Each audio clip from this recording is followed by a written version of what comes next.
اعوذ باللہ من الشیطان الرجیم بسم اللہ الرحمن الرحیم رب اشرح لی صدری ویسر لی امری واحلل عقدۃ من لسانی یفقہوا قولی رب زدنی علما رب یسر ولا تعسر وتمم بالخیر بک نستعین اللہم صلی علی محمد وعلی آل محمد وبارک وسلم۔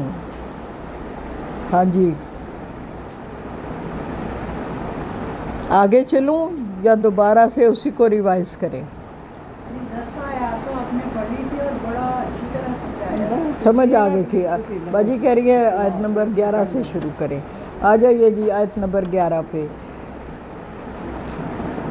یوصیکم اللہ فی اولادکم، وہ اللہ وصیت کرتا ہے تم کو تمہاری اولاد کے بارے میں۔ آیت نمبر 11، للذکر مثل حظ الانثیین، مذکر سے مانند ہے حصہ دو لڑکیوں کے، یعنی میل ممبر کا حصہ، ہر لڑکے کا حصہ جو ہے دو عورتوں کے یا دو لڑکیوں کے حصے کے برابر ہے۔ یہ باتیں یاد رکھنے کی ہیں اور یہ ہمارے معاشرتی طور پر روز کام آنے والی باتیں ہیں۔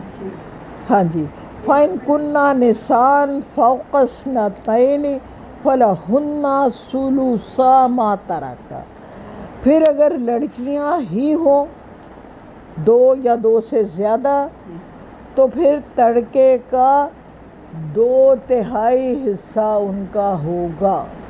یاد کیا رکھنا ہے، دو لڑکیاں، ایک لڑکی کا نہیں ہے، یہ کوئی ایک بندہ ہے اس کی صرف ایک بیٹی ہے، اس کے لیے یہ حکم نہیں ہے۔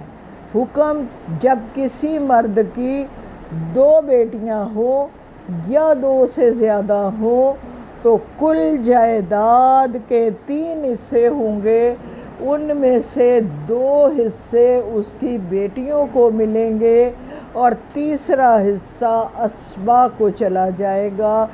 اسبا کون ہوتے ہیں؟ خاندان کے مرد، آپ کے خاندان کے مرد۔ خاندان کے مرد کون ہیں؟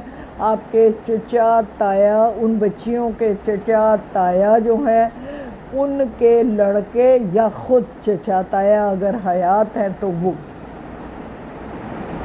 کوئی آبجیکشن، کوئی بات جس کی سمجھ نہیں آئی؟ ایک میت کی 2 بیٹیاں یا 2 سے زیادہ بیٹیاں ہو تو پوری جائیداد ان کو نہیں جائے گی۔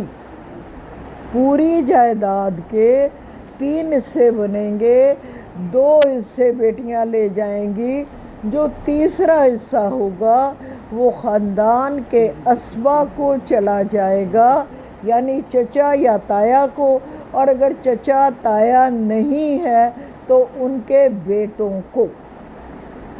آگے چلتے ہیں۔ وَإِن كَانَتْ وَاحِدَةً فَلَهَا نِصْفُ، اور اگر کوئی میت ایسی ہے کہ اس کی بس ایک ہی بیٹی ہے تو اس کو پوری جائیداد کا آدھا حصہ ملے گا۔ مثلاً 1 لاکھ ہے تو 50,000 وہ لے جائے گی اور 50,000 اسبا کی طرف چلا جائے گا۔ ولا اب وہی، اور اگر میت کے والدین ہیں، لکلی تو ہر ایک کے لیے، واحد ہر ایک کے لیے، منہما ان دونوں میں سے، سدس چھٹا حصہ ہے، مما اس میں سے، ترکا جو ترکا ہے، ان کان لہ ولد اگر اس میت کی اولاد ہے تو۔ اب اس کو بھی سمجھ لیں کہ ایک بندہ جو مرا ہے وہ صاحب اولاد ہے اور اس کے ماں باپ بھی زندہ ہیں، تو ایسی صورت میں ماں باپ کو چھٹا حصہ ملے گا۔ کب ملے گا؟ جو اس نے وصیت کی ہے وہ وصیت پوری کر کے اور اس کا قرضہ ادا کرنے کے بعد۔ بعض اوقات ایسا ہوتا ہے نا کہ جائیداد تو آپ کے پاس ہوتی ہے لیکن جائیداد سیل نہیں ہو رہی، آپ نے کسی سے قرض اٹھایا ہے اور آپ اس سے اپنا کوئی کام کیا ہے کہ میری جب جائیداد سیل ہوگی تو میں آپ کو دے دوں گا، تو ایسی صورت میں اللہ جی کا حکم کیا ہے کہ وراثت میں سب سے پہلے قرض ادا ہوگا۔ آپ کو پتہ ہے اللہ کے حبیب صلی اللہ علیہ وآلہ وسلم نے قرض لینے سے منع فرمایا ہے، اور یہ کہ قرض اگر آپ نے لینا ہے تو عیاشی کے لیے نہ لو، مجبوری، یعنی بیمار ہے کوئی، ہاسپٹلائزڈ ہے، دوائیاں چاہیے ہے، ایسی حالت میں قرض کی اجازت ہے، لیکن میں کہوں کہ میں قرضہ لے کے تو مری کی سیر کر رہا ہوں تو اس کی اجازت نہیں ہے، یہ ہے عیاشی کے لیے، یعنی اس کے جس چیز کے بغیر گزارا ممکن ہے میں اس پہ قرض لے لوں تو یہ اللہ جی کو نہیں پسند، اللہ کے حبیب نے اس سے منع فرمایا۔ آپ کو پتہ ہوگا کہ پیارے نبی صلی اللہ علیہ وآلہ وسلم جو قرض دار ہوتا تھا اس کی نماز جنازہ اس وقت تک نہیں پڑھاتے تھے جب تک کہ کوئی اس کا وارث آ کے اس قرض کی ذمہ داری نہیں اٹھاتا تھا کہ میں ادا کروں گا اس کا قرض، تب اس کا نماز جنازہ پڑھایا جاتا تھا۔ تو کوشش ہمیں کیا کرنی چاہیے کہ زندگی میں بس اپنے وسائل کے اندر گزارا کریں تو بہترین ہے۔ اللہ نہ کرے کسی مشکل کے وقت اگر آپ کو قرض لینا پڑے تو اس کی آپ کو اجازت ہے، ایسا نہیں ہے کہ بالکل مہر لگا دی گئی ہے کہ آپ قرضہ لے ہی نہیں سکتے، مشکل کے لیے آپ قرض لے سکتے ہیں، عیاشی کے لیے نہیں۔ آگے کیا کہا؟ والدین اگر حیات ہیں، ایک بچہ ہے، اس کی اولاد بھی ہے اور اس کے ماں باپ بھی زندہ ہیں، تو اولاد میں لڑکے کو لڑکی سے دگنا ملے گا، لڑکی کو ایک ملے گا، تو لڑکے کو وہ 2 حصے ملیں گے اور ماں باپ کو چھٹا حصہ ملے گا۔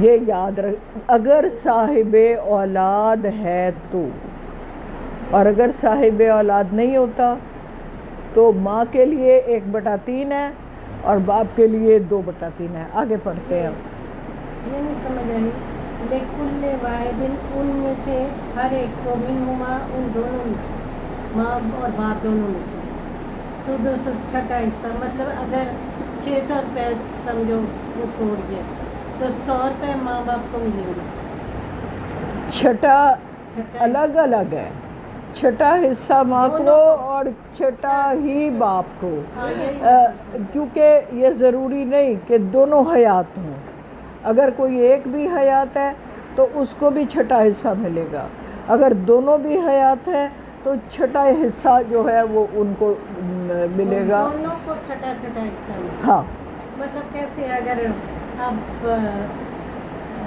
گنتی میں بتائیں گی کہ مطلب اگر 600 روپے کسی کو، پہلے تو اس کا قرض ادا کرے نا، پھر اس کے بعد اس کی وصیت پوری ہوگی، 2 کام، پھر جو بچ جائے گا اس کا چھٹا حصہ جو ہوگا وہ ان کا اپنی جگہ ویلڈ ہے پوائنٹ کہ چھٹا حصہ تو ایک ہی بنے گا نا، چھٹا حصہ تو ایک ہی بنے گا نا، ڈیوائیڈ ہو جائے گا، یہ بتا رہی ہیں کہ چھٹا حصہ پھر دونوں میں ڈیوائیڈ ہو جائے گا۔ چلے، مطلب اگر 600 ریال سمجھو بچ گئے ہاں تو 100 ریال جو ہوں گے ماں باپ کو آدھے آدھے 50 روپیہ ملتے ہیں۔ ہاں، ایسے ہی ہوتا ہے۔ صحیح۔ فَإِن لَّمْ يَكُن لَّهُ وَلَدٌ وَوَرِثَهُ أَبَوَاهُ فَلِأُمِّهِ الثُّلُثُ۔ دیکھیے، اگر اس کی اولاد نہ ہو، فَإِن لَّمْ يَكُن لَّهُ وَلَدٌ، تو وَوَرِثَهُ، تو اس کے ورثہ سے ماں باپ ہی ہو، تو پھر فَلِأُمِّهِ، اس کی ماں کا 1/3۔ یہ چیز ہمیں بتا رہی ہے کہ حصے الگ الگ ہیں، کہ ماں کا جو ہے 1/3 ہے اور باپ کا حصہ 2/3 ہے۔ یہ چیز ہمیں یہ بتا رہی ہے کہ ماں کا الگ ہے اور باپ کا الگ ہے. جیسے ادھر بھائیوں کے 2 حصے اور بہنوں کا ایک ہے، ادھر بھی ڈبل، باپ کا ڈبل ہے نا. باپ کے 2 حصے ہیں اور ماں کا 1/3 ہے. بہرحال یہ زیادہ ڈیٹیل اور اس کی بات ہے. جو ہمیں یاد رکھنا ہے وہ یہی رکھنا ہے کہ 1/6 حصہ ہے. اور اگر اولاد نہیں ہے تو ایسی صورت میں 1/3 ماں کا ہے، 2/3 باپ کا ہے. یہ اوپر جو یہ کہا گیا ہے نا منہما واحدن، ہر ایک کے لیے چھٹا حصہ ہے، ہر ایک کے لیے. تو یہ پوائنٹس میں آئے گا باجی. اگر دیکھیے نا 500 ہے میرے پاس تو میں نے اس کو 6 سے ڈیوائیڈ کیا تو پھر جو بچے گا اس کو پھر 6 سے ڈیوائیڈ کریں گے یا اس کو 12 سے ڈیوائیڈ کر لیں گے. پھر یہی ہوگا نا، ایک کو 6 ملے گا، ایک کو بھی 6 ملے گا. تو وہ تو وہی ہوا نا جو آپ کہہ رہی ہیں. اگر ہم نے 12 سے ڈیوائیڈ کیا تو وہ 1/6 ہی دونوں کو ملے گا. بہرحال یہ کسی اس کو ڈیٹیل کو دیکھیں گے، آپ بھی دیکھیں میں بھی دیکھتی ہوں کہ یہ اس کو کیسے کھولنا ہے ہم نے. فَإِنْ كَانَ لَهُ إِخْوَةٌ فَلِأُمِّهِ السُّدُسُ، اور پھر اگر میت کے بہن بھائی ہو تو اس کی ماں کا چھٹا حصہ ہے. یہاں ماں کا پھر آ گیا کہ میت کے بہن بھائی ہوں تو پھر ماں کا چھٹا حصہ ہے. من بعد وصیت یوصی بہا او دین، بعد وصیت کے اور بعد قرضہ کی ادائیگی کے. آگے کہا آباؤکم وابناؤکم لا تدرون ایہم اقرب لکم نفعا، تمہارے باپ یا تمہارے بیٹے نہیں تم جانتے، ایہم ان میں سے کون، اقرب قریب ہے، لکم تمہارے، نفعاً نفع کے حوالے سے. یعنی یہ تو اللہ کو پتہ ہے نا کہ کس کو کب موت آنی ہے. اگر کوئی صاحب اولاد بندہ فوت ہو گیا تو اس کی اولاد پہلے فوت ہوئی ہے یا باپ پہلے فوت ہوا ہے یہ اللہ کو پتہ ہے. اب اللہ جی کہہ رہے ہیں کہ اگر ایک دادا جو ہے وہ حیات ہے، بیچ میں بیٹا نہیں ہے اور آگے پوتے کی چیزیں ہیں تو وہ اس کی تقسیم میں کون تمہارے لیے زیادہ فائدہ مند ہے، یہ تمہیں علم نہیں ہے، یہ اس کا علم اللہ کے پاس ہے. فریضۃً من اللہ، یہ جو ہمیں بتایا گیا ہے یہ فرض کر دیے ہیں حصے اللہ پاک نے. ان اللہ کان علیما حکیما، یقیناً اللہ بہت علم والا اور حکمت والا ہے. وَلَكُمْ نِصْفُ مَا تَرَكَ أَزْوَاجُكُمْ إِن لَّمْ يَكُن لَّهُمْ وَلَدٌ، تمہارا حصہ تمہاری بیویوں کے ترکے میں آدھا ہے، نصف ہے، اگر ان کی اولاد نہ ہو تو. یعنی بیوی صاحب جائیداد ہے، اس کے پاس لیٹ سے کہ 1 لاکھ ہے تو شوہر اس کا 50,000 کا حقدار ہوگا، باقی 50,000 جو ہوگا وہ اس کے بہن بھائیوں کی طرف چلا جائے گا. عورت کی بات ہو رہی ہے. اگر کوئی عورت، یہ دیکھیے نا، زوجکم، بیوی فوت ہو گئی، اس کی اولاد نہیں تھی، وہ جو چھوڑ کے گئی ہے اس کے آدھے کا حقدار اس کا میاں. آگے کہا فَإِنْ كَانَ لَهُنَّ وَلَدٌ فَلَكُمُ الرُّبُعُ مِمَّا تَرَكْنَا، اور اگر ان کے اولاد ہے تو تمہارے لیے چوتھائی ہے اس میں جو اس کی بیوی ہے. ٹھیک ہے، بیوی مر گئی، ترکہ چھوڑ گئی، آگے بچے بھی ہیں تو بیوی کے جائیداد میں شوہر کا حصہ چوتھا ہے. ایسی صورت میں ذرا آپ اس کو اور دیکھیں کہ اگر یہ اولاد والی جو مرد ہے وہ فوت ہو گیا تو بیوی کا حصہ کتنا ہے؟ 1/8.